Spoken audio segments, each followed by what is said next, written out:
Polavaram project దగ్గర గోదావరి నదికి వరద పోటెత్తింది. ఎగువనున్న మహారాష్ట్రలో భారీ వర్షాలు కురుస్తుండటంతో గోదావరికి వరద భారీగా వస్తోంది. దీంతో పోలవరం స్పిల్వే దగ్గర 26 మీటర్లకు పైగా నీటి ప్రవాహం చేరింది. స్పిల్వేలోని 48 గేట్లు ఎత్తి దిగువకు నీటిని విడుదల చేస్తున్నారు అధికారులు. గోదావరి వరద ఉధృతిపై మరింత సమాచారం మా ప్రతినిధి శ్రీనివాస్ అందిస్తారు. పోలవరం ప్రాజెక్టు వద్ద గోదావరి నదికి అయితే కూడా జలకళ ఈ సీజన్లో ప్రారంభమైందని చెప్పుకోవాలి. ప్రాజెక్టుకు సంబంధించి కూడా 48 గేట్లను కూడా ఎత్తివేసి ప్రాజెక్టు వద్దకు చేరుకుంటున్నటువంటి వరద నీటిని అంతా కూడా దిగువకు విడుదల చేస్తున్న పరిస్థితులు అయితే కూడా ప్రస్తుతం పోలవరం ప్రాజెక్టు వద్ద కూడా మనం విజువల్స్లో కూడా స్పష్టంగా చూడొచ్చు. అంటే ఎగువ రాష్ట్రాలు పోలవరం ప్రాజెక్టుకి ఎగువనటువంటి మహారాష్ట్ర అలాగే తెలంగాణ ప్రాంతాల్లో పెద్ద ఎత్తున కురుస్తున్నటువంటి వర్షాలకు గోదావరి నదికి భారీగా వరద నీరు చేరుకుంటున్న పరిస్థితులు అయితే కూడా మనం చూడవచ్చు విజువల్స్లో స్పష్టంగా. దాదాపు ఇప్పటికే స్పిల్వే వద్ద పోలవరం ప్రాజెక్టు వద్ద 26.390 మీటర్ల నీటి మట్టం అయితే కూడా చేరుకుంది. వెంటనే ఇరిగేషన్ అధికారులు అయితే కూడా మొత్తం 48 గేట్లను కూడా ఎత్తివేసి కిందకి దిగువకు నీటిని విడుదల చేస్తున్న పరిస్థితి కూడా మన ప్రాజెక్టు వద్ద కనపడుతుంది. ఈ వర్షాకాల సీజన్లో తొలిసారిగా ప్రాజెక్టుకు సంబంధించి అన్ని గేట్లను ఎత్తివేసి గోదావరి నది కిందకి దిగువకు నీటిని విడుదల చేస్తున్న పరిస్థితి కూడా మనం స్పష్టంగా చూడవచ్చు. ప్రాజెక్టుకు సంబంధించి పనులు కూడా వేగవంతంగా జరుగుతున్నాయి. ప్రాజెక్టు నిర్మాణాల పనులకు సంబంధించి ఇప్పటికే స్పిల్వే పూర్తయింది. ఆ తర్వాత డయాఫ్రామ్ వాల్ కూడా పనులు కూడా పూర్తయ్యాయి. డయాఫ్రామ్ వాల్ పైన నిర్మించేటువంటి ఈసీఆర్ఎఫ్ డ్యామ్ పనులు అయితే కూడా ప్రస్తుతం అయితే కూడా జరుగుతున్నాయి.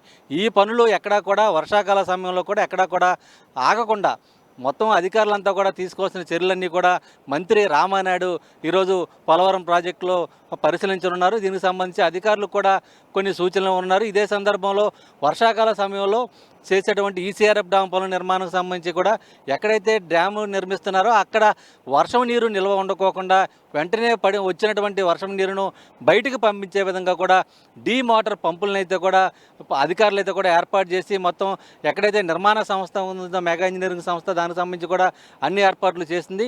మొత్తం పూర్తిగా ప్రాజెక్టు వద్ద ఎక్కడా కూడా పనులకు ఆటంకం కలగకోకుండా తీసుకోవాల్సిన అన్ని రకాల చర్యలు అయితే కూడా అటు ఇరిగేషన్ అధికారులు కానీ అలాగే నిర్మాణ సంస్థ ప్రతినిధులు కానీ తీసుకోవడం జరిగింది. అంటే 2027 పుష్కరాల సమయం నాటికి మొత్తం ఈ గోదావరి ప్రాజెక్టు పైన నిర్మిస్తున్నటువంటి పోలవరం ప్రాజెక్టుని మొత్తం ఎక్కడికక్కడ పూర్తిగా ఎక్కడ కూడా ఇబ్బంది లేకుండా అన్ని చర్యలు తీసుకుని పూర్తి చేసే విధంగా కూడా అధికార యంత్రాంగం అయితే కూడా సమాయత్తమని దీనికి సంబంధించి కూడా దశ నిర్దేశం చేసే విధంగా కూడా మంత్రి నిమ్మల రామానాయుడు ప్రాజెక్టులో ఈరోజు పర్యటించున్నారు. ఇదే సందర్భంలో ప్రాజెక్టు సంబంధించి నిర్మాణ పనులు ఏ మేరకు ఎంతంత ఈ శాతం పూర్తయినందుకు అధికారులతో కూడా సమీక్ష జరపనున్నారు.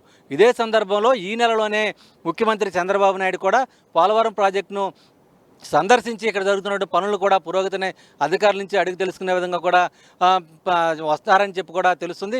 అయితే మొత్తానికి పోలవరం ప్రాజెక్టు వద్ద ఎక్కడా కూడా ఎటువంటి ఇబ్బంది లేకుండా పనులు అయితే కూడా వేగవంతంగా జరుగుతున్న పరిస్థితుల్లో మరోవైపు ప్రాజెక్టు వద్దకు వస్తున్నటువంటి వరద నీరుని దిగువకు విడుదల చేస్తున్న పరిస్థితి అయితే కూడా కనపడుతుంది. మొత్తం ప్రాజెక్టు వద్ద జలకళ అయితే కూడా సంతరించిందని చెప్పుకోవచ్చు. శ్రీనివాస్ ఎన్టీవీ పోలవరం ప్రాజెక్టు నుంచి.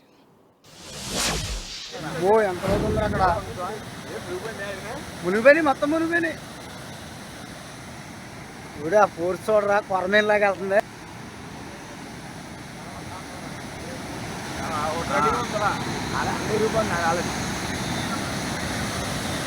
కూడా బెటర్ కూర అంత బాగా తీసాడు చిన్నవాడికి.